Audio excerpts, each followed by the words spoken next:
తనది కాని రాజ్యాన్ని పట్టుకున్నవారు ధృతరాష్ట్రులు, తనది కాని శరీరాన్ని పట్టుకున్నవారు జీవులు. ఇలా భగవద్గీతలోని ప్రతి శ్లోకం యొక్క అర్థాన్ని క్షుణ్ణంగా ఒక సద్గురువు ద్వారా తెలుసుకోవాలి అనుకుంటున్నారా?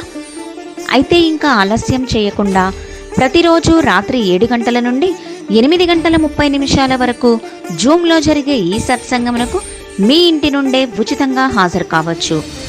జూమ్ వివరములు: మీటింగ్ ఐడి 3196189131, పాస్కోడ్ 12345678. సద్గురువు శ్రీ దేవిశెట్టి చలపతిరావు గారు, ఆధ్యాత్మిక జ్ఞానపీఠం, Chilakaluripeta, Bengaluru. Website www.srichalapathirao.com. Mobile app Srichalapathirao Moksha edu. WhatsApp and contact number 9538858115. Email care@srichalapathirao.com.